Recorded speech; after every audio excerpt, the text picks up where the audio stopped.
적용 둘째입니다. 환경입니다. 이번 폭우가 115년 만의 일이라고 합니다. 세계적으로 가뭄, 장마, 산불 같은 재난의 소식이 들리고 있습니다. 벌들이 사라졌다는 뉴스도 있었습니다. 세계적으로 곤충이 급감하고 있고 사스, 메르스, 코로나 같은 신종 바이러스가 나오고 있습니다. 이런 자연 이상은 전문가들이 지구온난화 때문이라고 이야기를 하고 있습니다. 지금으로부터 100년 전에 비해서 지구의 온도가 1도 정도 상승했다고 합니다. 특별히 우리 산업화가 시작되면서부터는 20년에 0.2도씩 지구의 온도가 상승했다고 합니다. 0.2도, 1도 뭐 아무것도 아니잖아요. 근데 우리 한번 생각해 보세요. 체온이 우리가 1도 올라가면 뭐예요? 열난다. 2도 올라가면 어떻게 해요? 약 먹어야 돼요. 3도 올라가면 어떻게 돼요? 병원 가요. 사람 그렇습니다. 그 1도를 무시하면 안 돼요. 자연도 마찬가지라는 겁니다. 자연에서 1도가 올라와가지고 지금 이 자연의 현상이 벌써 발생되고 있다는 거예요. 2도가 올라가면 어떤 일이 벌어나는지 아무도 몰라요. 재앙 중에 재앙이 오는데 어떤 것이 올지 몰라요. 지금 코로나가 와서 우리가 고생을 엄청 했잖아요. 네. 뭐가 나올지 알고 준비를 못하고 있잖아요. 재앙이라고 말해요. 뭔가 경험되어지는 게 있으면 준비를 할 텐데 온도가 2도가 올라가면 어떤 재앙이 우리에게 닥칠지를 모르기 때문에 우리가 준비할 수 있는 게 없어요. 그냥 당하는 거라는 거예요. 그러니까 어떡하든 지구의 온도가 2도를 넘지 않도록 여기에서 잡아야 된다는 거예요. 지구의 온도를 1도, 지금 1.5도라고 그러는데 1도에서 브레이크를 밟아야 2050년에 가서 1.5도에서 이게 1.5도가 정점이 된다는 거예요. 지금 브레이크를 밟아도 2050년 가면 1.5도로 올라간다는 거예요. 왜냐하면 그 탄소를 계속 배출하기 때문에 그렇다고 탄소를 배출을 안 할 수가 없잖아요. 공장이 다 멈출 수가 없잖아요. 탄소가 계속 배출되기 때문에 2050년이 되면 1.5도가 올라가는 건 당연하다는 거예요. 근데 그게 정점이 돼야 된다는 거예요. 그거를 넘어서 2도를 올라가 버리면 지구는 누구도 우리에게 닥치게 되어 올지 모른다 하는 것이 전문가들의 이야기입니다. 지구온난화에 대해서 구테우스 유엔 사무총장은 이런 말을 했습니다. 지구변화는 우리 손에 달려있는데 집단 행동을 해서 우리가 막든가 아니면 집단 자살적으로 우리가 간 두 길밖에 없다고 얘기했습니다. 섬뜩한 말이죠. 섬뜩한 말을 하셨습니다. 그럼 국가들은 어떻게 이러한 지구온난화에 대해서 대응을 하고 있는가 살펴보겠습니다. 2015년 195개국 나라 대표들이 파리에 모여서 파리 기후 협약을 맺습니다. 탄소 배출을 단계적으로 감축해서 우리가 지구의 온도를 상승을 억제하자는 합의입니다. 우리나라도 여기에 가입했습니다. 그런데 올해 탄소 배출이 3.5% 늘었습니다. 줄여야 되는데 더 늘었어요. 문재인 정부는 화력 발전을 줄이고 태양광, 풍력, 이걸 대체 에너지라고 그래요. 그런 것으로 추진하려고 했었습니다. 근데 효과가 미비해요. 그래서 이번에 윤석열 정부는 어쩔 수 없이 집단 자살이라 할 수 있는 원자력 쪽으로 방향을 또 바꿨어요. 아주 위험한 거예요, 원자력은. 근데 어쩔 수 없다는 거예요. 화력보다는 그래도 그게 낫다는 거예요. 그래서 원자력으로 가는 거예요. 그렇게 했는데도 한국전력은 13조의 손실을 봤어요. 이제 전기값 올라가는 건 당연한 일이죠. 이런 현실이 이렇게 됐다. 국가가 이렇게 노력을 했지만 탄소 배출이 줄어들지 않아요. 더 늘어나고 있다. 그럼 기업들은 어떻게 하고 있는가 한번 살펴볼까요? 요즘 이제 광고에서 많이 나와요. ESG 경영이라고 하는 말을 여러분도 들어봤을 겁니다. E, Environment, 그 다음에 사회, 소셜, 지배구조, 거버넌스. 지금까지 기업은요, 재무제표로 평가했어요. 수입, 지출, 이걸로 평가를 했단 말이에요. 근데 이제부터는 이 기업이 친환경적이고, 또 이 기업이 여성 장애인들을 고용하느냐, 또 이 기업이 가족들이 하는 것이 아니라 여성 이사가 있느냐, 이런 걸로 그 기업이 좋은 기업이다, 나쁜 기업이다를 평가한다는 겁니다. 아주 쉽게 하나 예를 들어보겠습니다. 우리나라가 지금 이제 전기차가 나오고 있어요. 전기차가 나오고 있습니다. 이 현대가 지금 경유 휘발유차를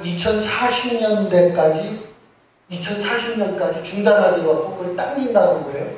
2040년 이후로는 이제 우리나라에서 내연차 안 나옵니다. 다 전기차로 바뀝니다.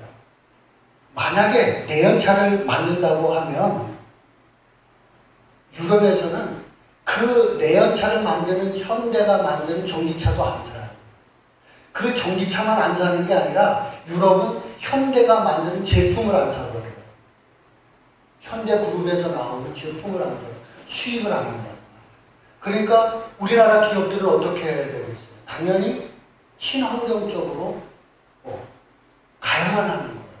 기업도 노력을 많이 한다는 거예요. 이제 문제는 우리 개인들입니다. 기업도 이렇게 노력을 하고 있어요. 지금. 안 하면 기업이 살아날 길이 없어요. 다른 나라에 수출을 할 수가 없어요. 수입을 안 받아주니까. 그러니까 기업도 노력을 한다. 이제 문제는 우리 개인입니다. 우리나라 개인이 말이죠. 1인당 탄소 배출량이 세계에서 4위입니다. 우리가 엄청 많은 탄소를 우리가 배출하는 세계 4위에 해당되는 나라입니다. 우리나라는 유행하고요, 편리함을 추구하는 세계 첫 번째 나라, 국민들입니다. 어쩌면 우리는 편리함에 중독되다시피 했습니다. 전기를 아끼기 위해서 그러는 게 아니고요. 우리가 한번 생각을 해볼까요? 에어컨을 틀지 않는다. 견뎌낼 수 있겠습니까? 참 어려울 거예요. 근데 이 전기를 만들려면 이 화석연료인 석탄이고 얼마를 떼야 되는지 몰라요. 그래서 환경적으로 가기 위해서 전기를 아껴야 돼요. 돈 아끼려고 전기를 아끼는 게 아니라 친환경적으로 가기 위해서 전기를 아껴야 되는데 우리는 못 견디는 거예요. 왜냐하면 편리함에 중독이 되어 있기 때문에 에어컨 없이는 우리가 못 살아요. 여러분들 일회용품 안 쓰고 살아볼 수 있겠어요? 고기 안 먹고 살 수 있을까요? 아니, 소가 그렇게 또 탄소 배출이만은 소가 트림을 해가지고 이게 소가 얼마나 탄소를 많이 배출하는지 몰라요. 소고기를 먹지 말아요. 고기 안 먹고 살 수 있겠어요? 우리는 편리하고 이런 거에 너무 길들여져 있고 중독이 되어 있어요. 그래서 이 중독된 거에서 우리가 집단적으로 이거를 벗어나지 않으면 지구는 2도를 넘어간다. 그래서 우리가 탄소 배출을 줄여야 된다. 그렇게 이야기를 합니다. 만약에 2도가 넘어가면 폭우가 마구 쏟아질 수도 있어요. 신종 바이러스에 감염되어서 중환자실에 간 사람이 생길 수도 있습니다. 그렇게 되면서 폭우 속에서 비가 쏟아지는 속에서 중환자실에서 하나님 어찌하여?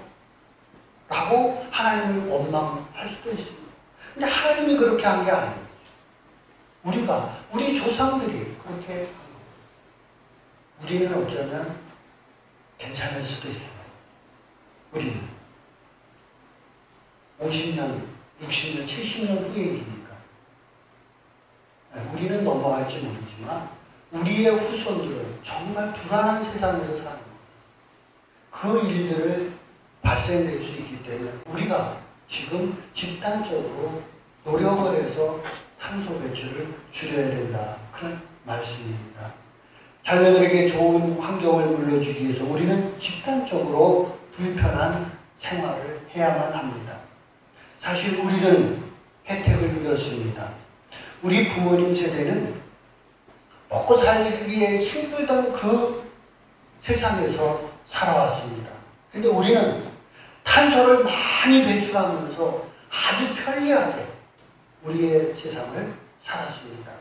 그런데 이제 우리의 후손들은 아주 불안한 거예요. 무슨 일이 벌어질지 모르는 두렵고 겁나는 세상에서 우리의 후손들은 살 수밖에 없는 것들이 예측되고 있다고 하는 사실입니다. 지금부터라도 우리 세대는 불편하게 살면서 환경에 대하여 관심을 갖기를 바랍니다. 뒤편에 찬빛이 있습니다. 우리 교회에서 때로는 이제 멋지다 이런 표현도 듣고는 하는데 꼭 특집으로 환경에 대해서 나와 있습니다. 여러분들이 꼭 한번 읽으시면 우리 집에서 무엇을 줄여야 되는지에 대한 내용들이 구체적으로 나와 있으니까 여러분들이 실천해 주시기를 바랍니다. 또 이번에 셀 나눔에 보면은 환경 다큐를 제가 올려놨어요. 셀 그 밑에 보면 적용에 환경 다큐를 올려놨는데 그것이 탄소 배출에 대한 개념을 정리부터 해야 돼요. 탄소 배출에 대한 개념을 정리를 하고 저도 잘 몰랐어요. 탄소 배출에 대한 우리가 개념을 정리를 하고 실천 방향은 저 찬빛을 보면서 우리가 실천해 가도록 여러분들이 노력해 주셨으면 좋겠습니다. 하나님은 하나님이 보시기에 좋은 그런 세상을 만들어 놓으셨습니다. 우리가 자연을 보며 우리는 얼마나 하나님 앞에 감동하고 감격했습니까? 하나님 그런 적이 얼마나 많습니까? 하나님은 그 아름다운 세상을 만들어 놨습니다.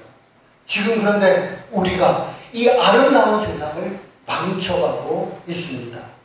이제 우리 후손들에게는 이런 망친 지구를 물려주는 것이 아니라 하나님이 본래 만들어 놓으셨던 그 아름다운 자연을 후손들에게 물려주는 그러한 주의 제자가 되시기를 주의 이름으로 부탁을 드립니다.